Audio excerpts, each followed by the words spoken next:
Jonas Merrick had reached the end of the line. His last $50 gone, spent on a storage unit packed with broken furniture, dead memories, and the smell of old decay. He stood there in silence, a mess he'd just bought. But his husky, Lumen, wouldn't move. Kang, the dog, stepped forward, ignoring every command, eyes locked on the back wall of the unit. Then he began to scratch, slow, deliberate, and urgent, at a single spot on the plywood. This wasn't excitement.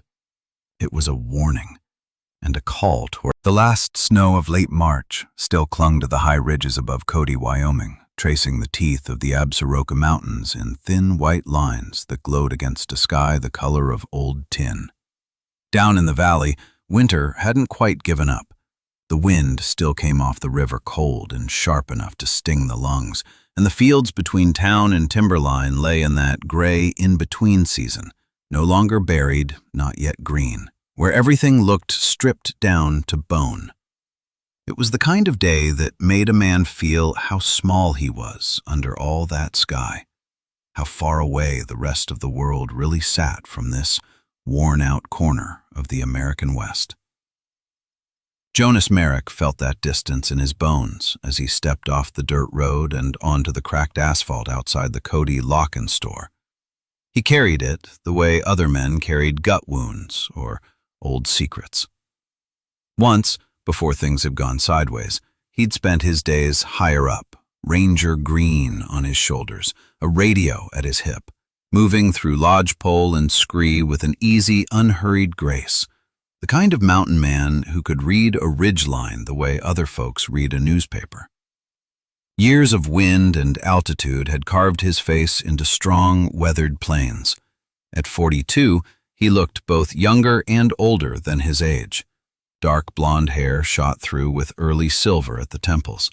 A beard kept neat because he'd never quite shaken the habit of discipline.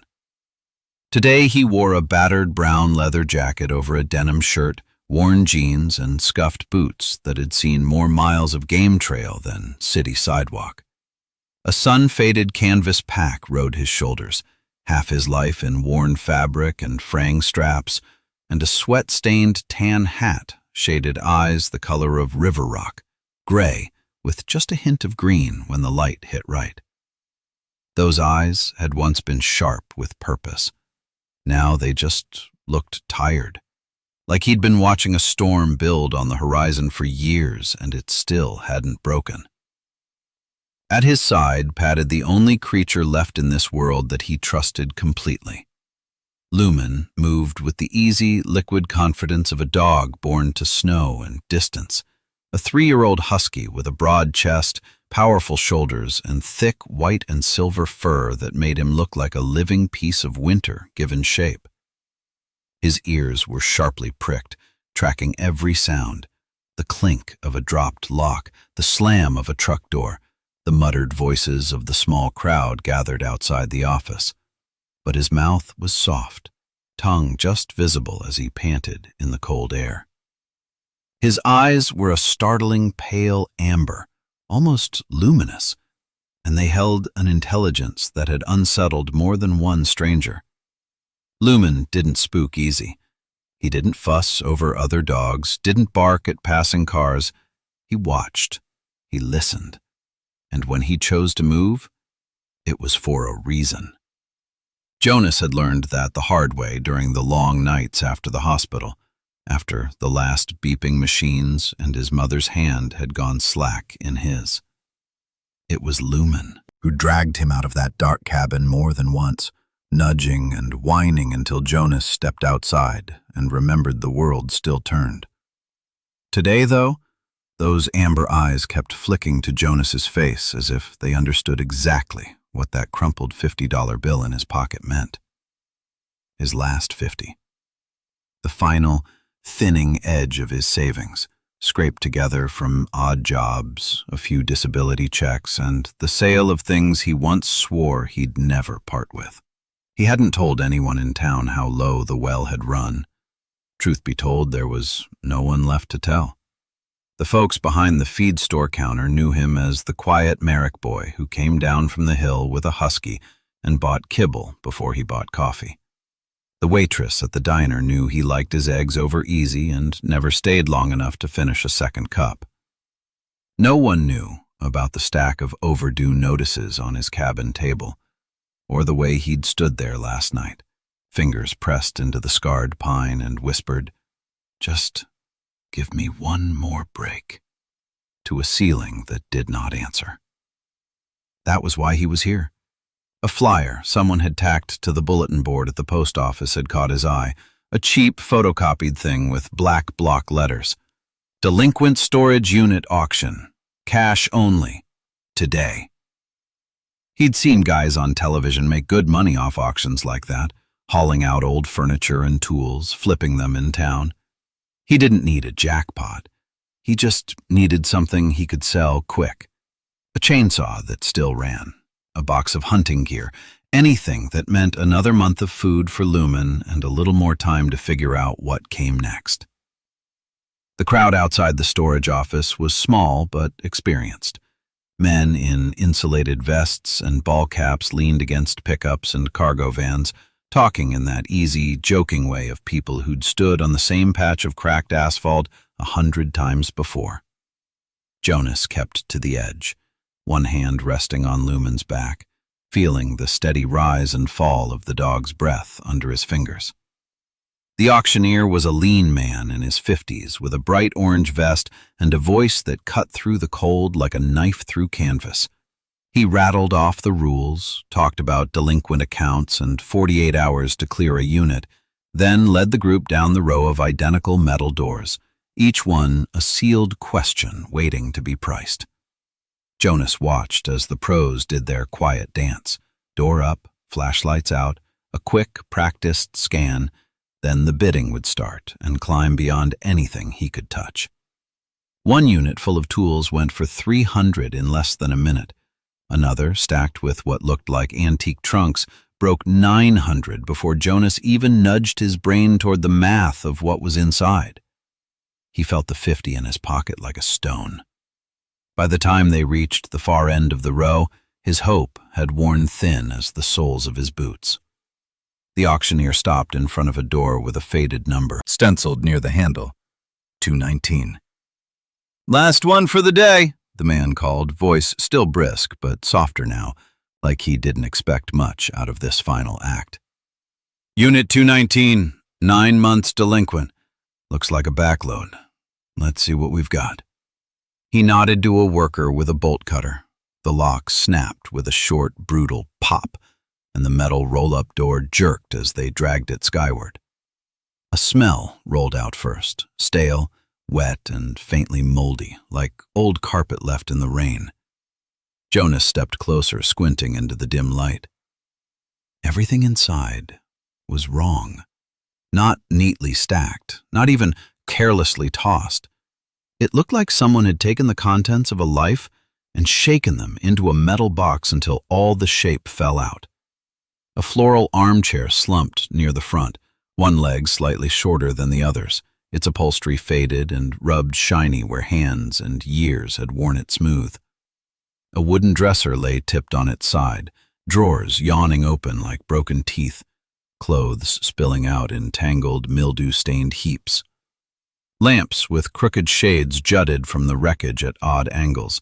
Bicycles with rusting chains leaned against busted cartons.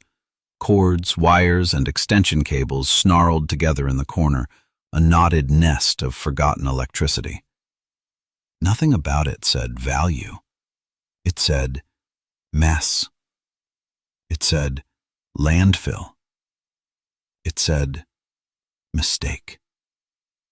Jonas heard a couple of the regulars behind him chuckle low. One muttered, "Not worth the gas to haul it." No one stepped forward. The auctioneer, to his credit, tried to sound upbeat. "All right, folks, whole lot as is. Who'll start me at 50? Silence. A truck door slammed somewhere down the row as one of the bidders decided he'd seen enough for the day. 40, the auctioneer tried. 20. His gaze swept the thinning crowd and landed on the tall man in the leather jacket who hadn't bid once all afternoon. The one with the husky sitting so still it looked like a statue carved from ice. "You, cowboy," he called, forcing a grin. "You and the dog. $20 takes it." Jonas felt Lumen's eyes on him before he felt his own heart start to pound. He didn't need this unit. Every rational part of him knew that, but there was something about the way the air coming out of that doorway felt, cooler than it should have been, like there was a draft from somewhere it shouldn't exist. Something about the way Lumen's ears had pricked forward, the way the husky had stopped panting and simply stared. $50. Last of it. Last cushion between him and a level of broke he hadn't seen since he was a boy sleeping in the back of his mother's truck while she cleaned motel rooms up in Red Lodge. He could walk away. He should walk away. Instead, he heard his own voice say, "50. It came out steady, like he still believed in his judgment. The auctioneer's eyebrows flicked up in surprise, but business was business. "50 I have," he barked. "Any advance on 50? Going once? Going twice?" No one answered. "Sold to the gentleman with the husky. Unit 219's yours, son. 48 hours to clear it." Just like that, the 50 was gone, traded for a metal cave full of garbage. Paper changed hands. The crowd peeled away, heading for their trucks, for warm houses and late dinners. In the sudden quiet, Jonas stood at the mouth of the unit, staring at what he'd bought. The weight in his chest wasn't anger so much as a tired, familiar resignation. This was what came of thinking he could pull one more rabbit out of a hat that had been empty for years. "Hell of a haul, Merrick," he muttered to himself. "Real stroke of genius." Lumen sat down at his side, tail resting still on the cold concrete. Jonas dropped a rough hand to the dog's head, fingers sinking into thick fur, drawing a small measure of comfort from the solid, living weight under his palm. "Sorry, boy," he said quietly. "Thought maybe we'd get lucky." Lumen didn't look at him. The husky's gaze remained locked on the chaos inside the unit, nose working the air, drawing in that sour, complicated scent. Jonas felt the moment the dog decided something. The muscles under his hand tightened, a subtle shift from calm observation to intent. Without waiting for a command, Lumen rose and stepped forward, claws ticking softly on concrete. "Leave it," Jonas said, reflex more than anything. "Nothing here but rot." The dog ignored him. He threaded his way through the clutter with surprising grace, slipping past the fallen dresser, around the sagging armchair, over a tangle of boxes and junk. He stopped near the very back of the 10-foot deep space, where a single wide sheet of plywood covered what should have been the rear wall. The wood was stained dark in places, watermarks bleeding down in irregular patterns. Lumen pressed his nose to the base of the panel, sniffing hard, then began to paw at it, slow, scraping strokes, claws clicking against the grain. This wasn't the frantic scrabble of a dog chasing a mouse or a rat. It was methodical, focused, as if the animal were trying to peel back the world 1 inch at a time. "Lumen," Jonas snapped, more sharply now. "Quit!" The dog paused, glanced over his shoulder with a quick, almost questioning look, then turned back and scratched again, more insistent. Jonas felt a prickle run up the back of his neck, the old ranger sense that said something about the ground under his feet had changed even when nothing looked different. He sighed, more out of habit than frustration, and started picking his way through the maze of junk. A toppled box split open under his boot, spilling out tangled Christmas lights and a stack of brittle magazines. He nudged a bent lamp aside with his shoulder. When he reached Lumen's side, the dog stepped just enough out of the way to let him put a hand on the plywood. The panel was cold, even for this weather. Closer up, the stains didn't look right. Water did messy work. It spread, feathered, bloomed outward with no respect for straight lines. These marks were narrow and precise, 2 long vertical bands running from ceiling to floor about 3 feet apart, with a faint horizontal shadow near the top. Seam, his brain supplied. Not stain, not damage. Joinery. It looked less like a wall and more like a door someone had done their best to hide. Jonas's thumb traced one of the lines. The wood flexed almost imperceptibly under the pressure, not solid the way true framing should have been. Lumen exhaled in a low huff as if to say, "Do you see it now?" "I see something," Jonas murmured. Under his palm, the faintest whisper of cold air slid through a gap along the bottom edge. Not much, just enough to bring with it a different scent. Dust and old paper, stiller and drier than the mildew in front. His heart gave a single, heavy thump. This, he thought, right here, was the kind of moment his mother had always talked about when she'd spoken of forks in the road. The ones you didn't recognize until years later, looking back from a place you never expected to be. He might have stood there longer if not for the voice that drifted in from behind him, light and edged with wry amusement. "Let me guess," it said. "You thought you were buying buried treasure and wound up with a front-row seat to someone's lost hoarding problem?" Jonas turned, instinctively shifting his body so that Lumen was between him and the newcomer. A woman stood framed in the unit's open mouth, half in the gray daylight, half in shadow. She wore a dark green work jacket flecked with sawdust over a plaid shirt, jeans tucked into worn leather boots. Her hair, brown with just a touch of copper when the light caught it, was pulled back in a low knot, a few rebellious strands escaping around a face that might have been pretty if it weren't for the perpetual pinch of concentration at the corners of her mouth. Her eyes were a clear, steady hazel, taking in the chaos inside the unit, the man, the dog, the hand resting on suspect plywood, all in one sweep. There was something about the way she held herself, shoulders squared, weight balanced over the balls of her feet, that spoke of long days on her feet and longer nights worrying over things most folks never saw.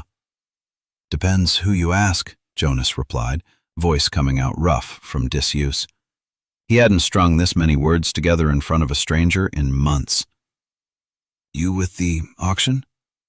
"Not exactly," she said, stepping closer, boots clicking softly. The cold air carried the faint scent of lemon oil and old wood varnish as she moved. "Ilara Whitmore. I run a little repair and restoration shop over on Sheridan.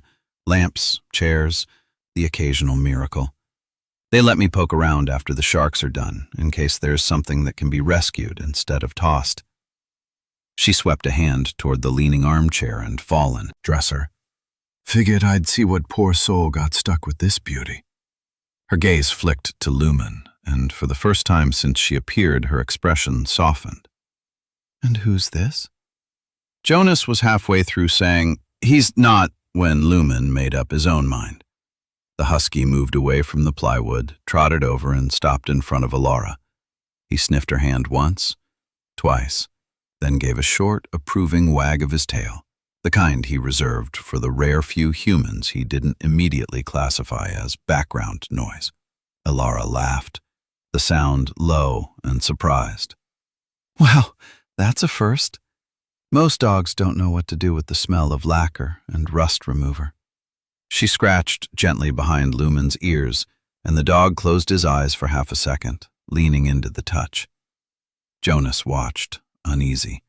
Lumen didn't show affection lightly. "He's called Lumen," Jonas said at last. "I'm Jonas." "Lumen," she repeated, tasting the name. "Like light. Fitting." Her hand kept moving absently through the thick fur as she looked past him toward the back of the unit. "He's got that look." Jonas frowned. "What look?" Ilara's hazel eyes met his. Up close, he could see the fine lines at their edges, the kind carved not just by laughter but by squinting at tiny cracks in the old wood and poring over things everyone else had given up on. There was a thread of tiredness there, too, something old and private, the mark of someone who'd held a family together longer than she should have had to, or watched something she loved fall apart slowly instead of all at once. The look dogs get when they already know something you're still trying to talk yourself out of, she said quietly. It's like he's telling you, there's something back there that doesn't belong to the junk. Something that's been waiting. A chill slid down Jonas's spine that had nothing to do with the wind. He glanced at Lumen, who had already turned back toward the plywood, ears forward, body leaning slightly in that direction as if tugged by an invisible leash. The unit, the junk, the lost $50. All of it receded to the edges of his awareness, leaving only the hollow feel of the wood under his palm and the subtle draft sliding past his fingertips. He curled his knuckles and knocked, once, twice, at the center of the panel. The sound that came back wasn't the dull, solid thud of a true wall. It was hollow, a low, resonant knock that seemed to hang in the air for a heartbeat too long. Not load-bearing, not permanent. A cover. Lumen tipped his head back and let out a small, wavering howl, not loud enough to carry beyond the row of units, but clear and eerie in the confined space. A thin, rising note that sent gooseflesh marching up Jonas's forearms and made Alara's fingers still in the dog's fur. It didn't sound like fear. It sounded like acknowledgement. Like answer. Jonas exhaled slowly, feeling the fork in, the road open up at his feet. He looked at the woman from Sheridan, at the dog who'd never once steered him wrong, at the plywood door pretending to be a wall. That's not supposed to be there, he said, more to himself than to either of them. Alara didn't argue. Her gaze was steady, a mix of concern and a spark of something else, curiosity maybe, or the first glint of the same stubborn streak that had kept her in a town most folks her age were itching to leave. Whatever it is, she murmured, it's not going to leave you alone now that you've noticed. Jonas nodded once, a small, decisive movement that settled something in his chest. Fear whispered its usual litany. Leave it alone. You've already lost enough. Walk away before the next bad thing finds you. But beneath it, another voice rose, quieter and stronger.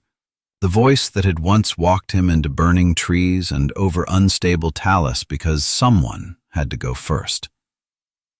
I'm going to open it, he said. The words sounded like a vow, like a man putting his hand back on a plow he'd dropped long ago. He let his fingers rest on the cool, hollow wood for one more heartbeat, feeling the faint breath of whatever waited behind it. Then stepped back, eyes never leaving the hidden seams as the weight of what he'd just decided settled over the three of them like the first cold shadow of a coming storm. Jonas set his jaw, slid the flat end of the crowbar into the faint seam Lumen had found, and put his weight into it. The plywood resisted for a heartbeat, groaning like an old tree in a winter gale, then surrendered with a sharp crack as nails tore free and the whole panel lurched outward, throwing a small storm of dust into the air. He coughed, turning his face away as a gray cloud billowed through the cramped unit, tiny particles sparkling in the thin light like ash in a shaft of sun. When the air settled enough for him to see, there it was. Not the solid concrete wall the unit should have had, but a shallow, man-made hollow about 2 feet deep. Its back, a dull, cold cinder block surface. Its floor, littered with nothing except 3 objects so carefully placed they looked like offerings on some forgotten altar. Nearest to him sat a small wooden box the size of an old Bible, its dark surface etched with worn carving. Simple vines and wildflowers, the kind of work someone did by hand when they had time and love to spend on something that didn't pay. Beside it lay a leather-bound book, the brown hide scuffed and creased, its strap cracked with age in the way only something often opened and worried between nervous fingers ever became. Further back, pushed almost against the block wall, was a metal case painted a dull utilitarian green. Heavy corners, recessed handle, 3 black combination dials glinting faintly in the low light. Jonas didn't have to pick it up to know it would drag at his arm like a chunk of condensed history. Behind him, he heard Alara draw in a sharp breath, the kind that lives somewhere between awe and dread. When she stepped forward, the bravado she'd carried into the unit had slipped. Her shoulders were still square, but her hand trembled slightly as she reached for the edge of the false wall, eyes fixed on those 3 objects. "These weren't stuffed in here," she whispered, voice gone small in the hollow space. "This wasn't somebody panicking and shoving things out of sight. Whoever did this, they took their time. They wanted these to last." Jonas nodded, feeling an odd tightness in his throat. The whole thing had the quiet, deliberate feel of a goodbye. He knelt, knees popping against the cold concrete, and reached for the wooden box first. The lid lifted with a faint sigh, hinges moving smoothly despite the years, and what lay inside was as intimate and fragile as a heartbeat. Photographs. Real ones, printed on old glossy stock, edges softened by fingers and time, stacked in a neat, precise pile. The top image showed a young woman standing in a sea of golden wheat, stalks rising to her hips, the horizon an endless Montana sky behind her. She had sun in her hair and a laughing squint in her eyes, cheeks flushed as she held a small child against her hip, the little one's hand fisted in the collar of her denim shirt. The love in the frame was so naked it made Jonas's chest ache. In the bottom, margin, someone had written in careful looping ink, "Daria and June, 1993.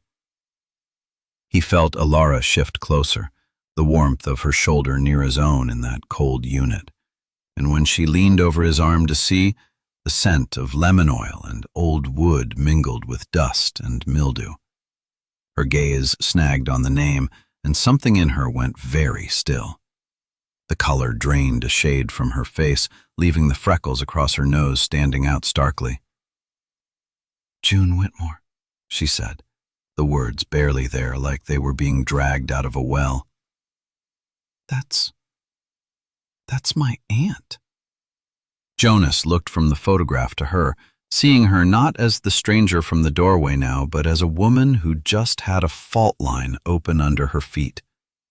Lumen, sensing the shift, moved in closer without a sound, his thick fur brushing Alara's leg as he eased his body between them and the open unit like a living barrier against whatever storm might blow through next. His tail didn't wag this time. Instead, he simply pressed his side into her calf, steady and warm, as if donating his own balance. Alara's eyes shone, but she blinked the moisture back, refusing to let it fall. "She vanished when I was a kid," she said, still staring at the laughing woman in the wheat. 96. One day she was just gone. My parents told me she'd left town, needed a fresh start, the way grown-ups say things when they're lying for what they think is a good reason. There was never a forwarding address, never a postcard, just this blank space where a person should have been. Her voice roughened, picking up the grit of old anger. They packed up her stuff, donated some, boxed the rest. I thought it was all gone. Jonas let the next photograph slide into view. Another angle, another moment. Same woman, same child, different season. A pickup truck, dusted with snow, Christmas lights sagging on a small farmhouse porch. Laughter. Connection. A life that had not been meant to slip into the cracks. He set the photos aside gently, as if they might break, and reached for the leather-bound book. The cover yielded under his fingers, opening to pages dense with ink, lines close and precise, written by a hand that had a lot to say and not enough paper to say it on. Names, dates, parcel numbers, maps sketched in narrow margins. Words like groundwater plume, unreported spill, workers exposed leapt out at him in a cold, bureaucratic chorus. The further he flipped, the worse it became. A story written not in chapters, but in violations and complaints, all orbiting a single gravitational center, a company with a strong, ugly name that didn't need to be introduced to anyone living within 100 miles. A corporation that built things in the West and broke people on the way. Jonas felt his ranger's mind slipping back into mission mode, connecting dots without permission, seeing not just words but scenes. Men coughing in dusty yards, children playing in. Creeks that shimmered with something that wasn't just water. Trucks rolling out at night when no one was supposed to be watching. He glanced at Alara, saw that she wasn't reading individual lines anymore. She was reading the shape of her aunt's desperation, the way the handwriting sharpened and slanted harder on certain days, how the ink dug deeper into the page whenever a meeting went badly or a warning was ignored.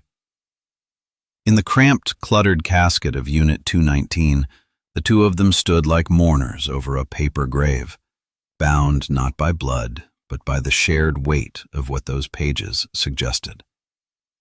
Somewhere between one page and the next, between one ugly corporate acronym and another, that fragile, quiet thing the mountains sometimes gave to solitary people began to bloom. Trust. Thin as spring ice and just as dangerous. But there, all the same. Jonas closed the journal halfway and looked at her, his voice low and rough from more than dust. "You don't owe anyone this," he said. "If you walk away right now, I'll put all of it back where I found it. I'll keep my mouth shut till the day they put me in the ground." For a heartbeat, her face crumpled inward, like the offer itself was a physical blow, relief and temptation and fear all tangled together. Then she straightened, that stubborn, practical steel he'd glimpsed earlier sliding back into place behind her eyes.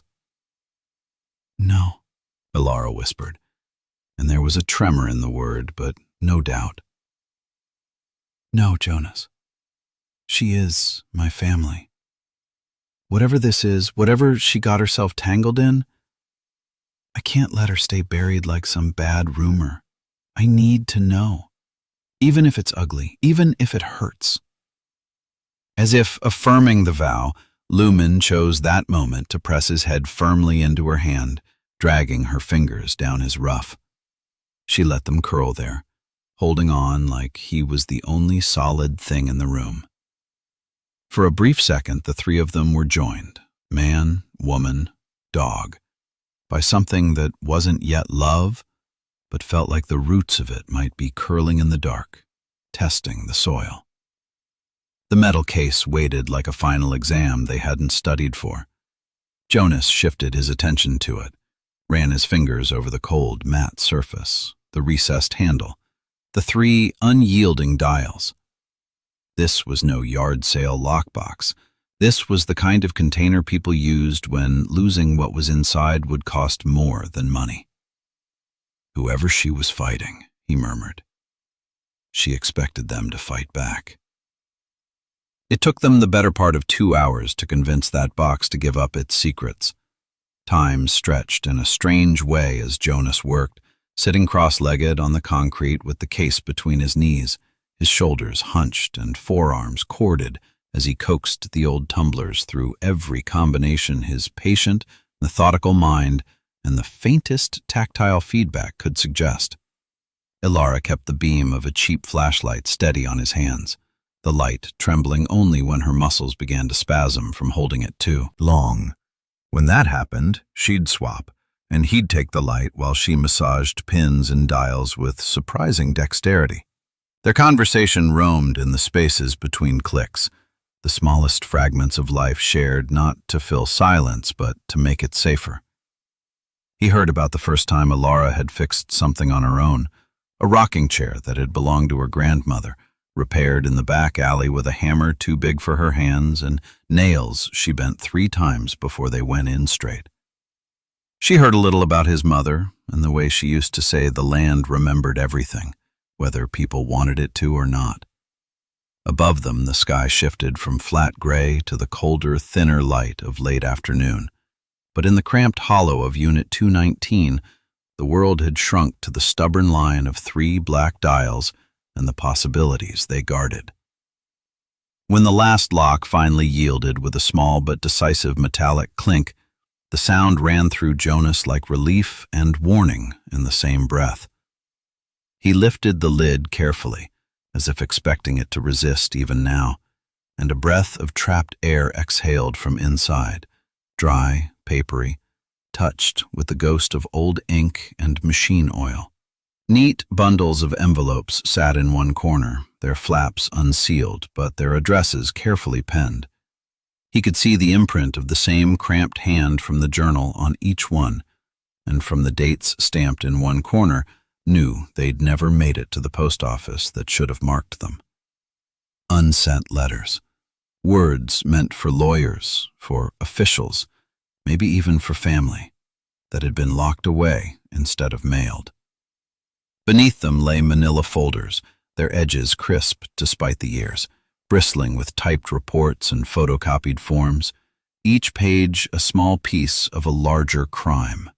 There were incident descriptions that didn't match the sanitized stories companies gave to the press, internal memos about equipment failures and worker injuries that had been stamped with things like resolved and no further action, despite the stark, ugly details in the margins. A thin plastic case held an old memory card no bigger than Jonas's thumbnail, labeled in shaky ballpoint with a date and a word he didn't like the feel of. Proof.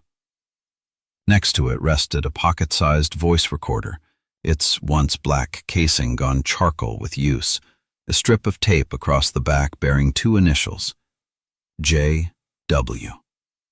And tucked carefully along the bottom was a thicker document with an official state insignia at the top and a rubber stamp across the midsection reading, in block, uncompromising letters, something that might as well have been a confession. Environmental safety. Data altered. Alara didn't say anything at first. She just stared, the light from the flashlight painting stark planes across her cheekbones. Then her hand shot out, not to the damning stamp, but to a page halfway down the stack, one corner marked with a small triangle fold. She eased it free. Eyes scanning the lines, and then he saw it too. A name typed beneath a tidy signature line, the ink of its letters slightly darker, as if the pen had paused there, pressing hard. June Whitmore. The date beside it matched the one Alara had mentioned, a year lodged like a splinter in her memory.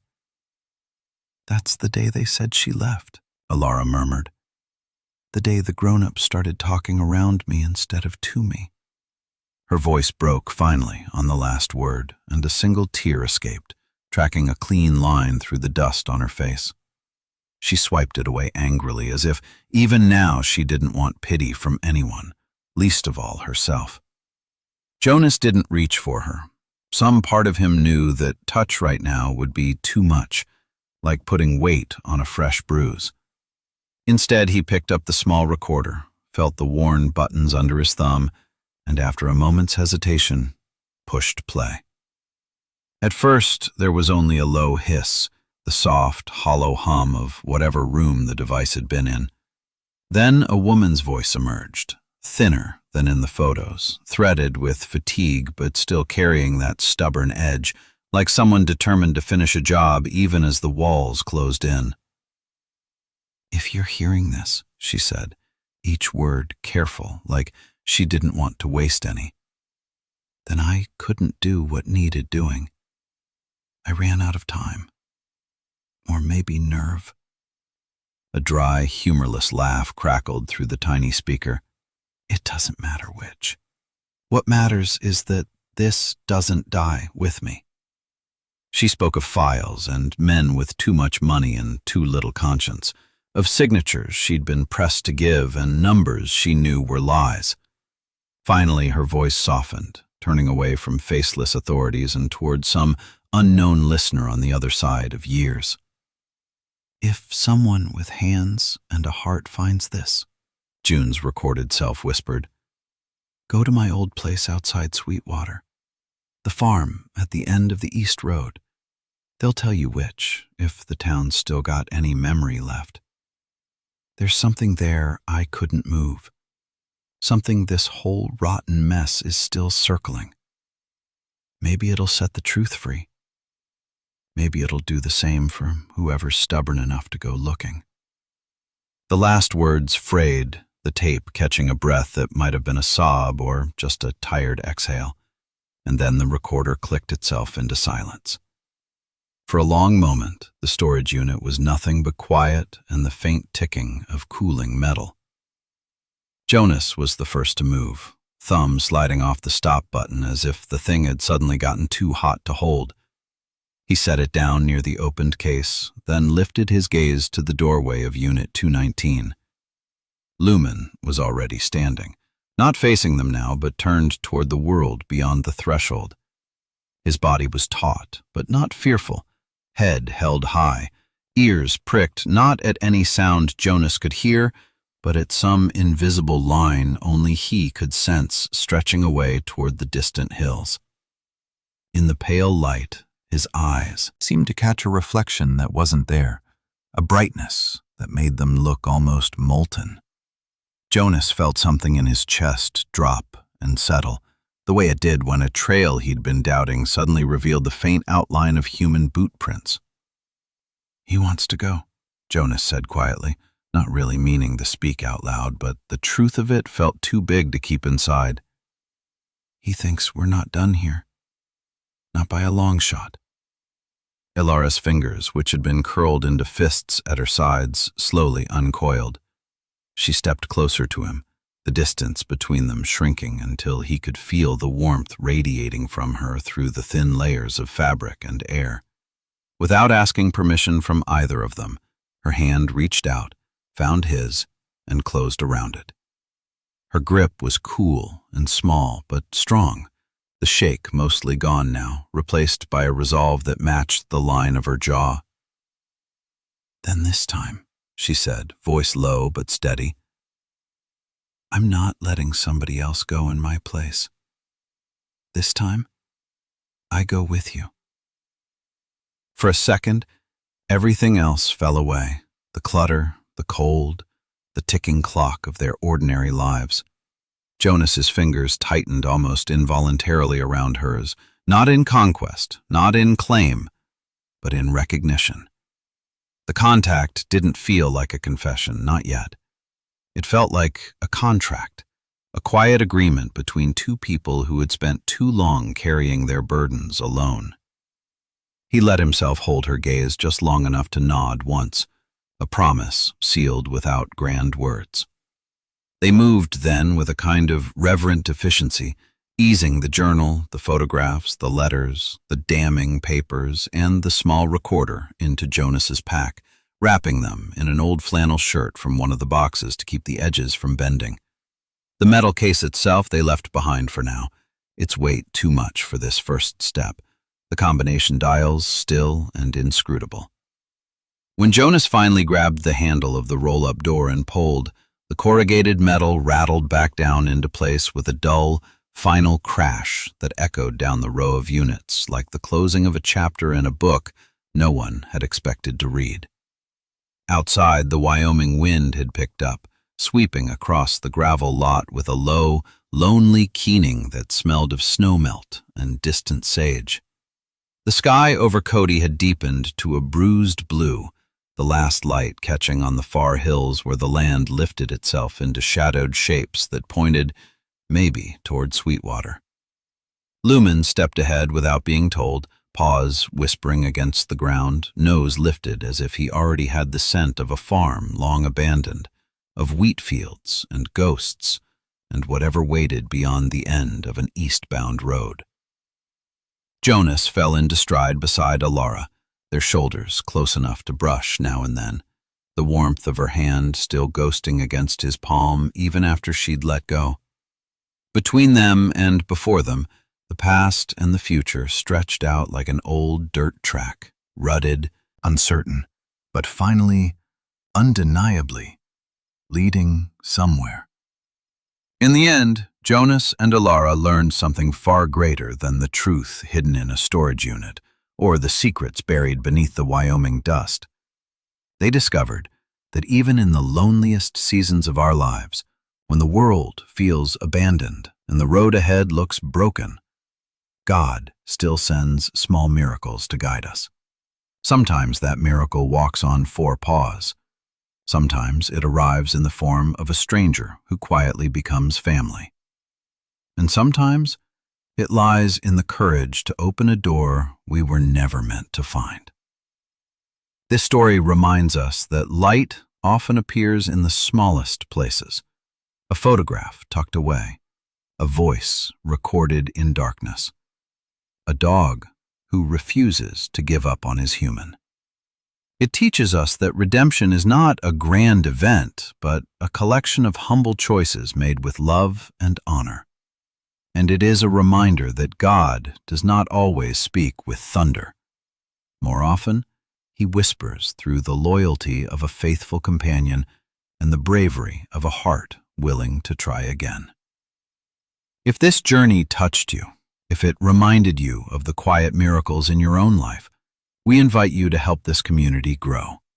Share this story with someone who needs hope today. Leave a comment telling us what part moved you most. Subscribe to join us for the next tale of courage and faith. And may God bless every one of you watching, granting strength to the weary, light to the searching, and peace to every home tonight.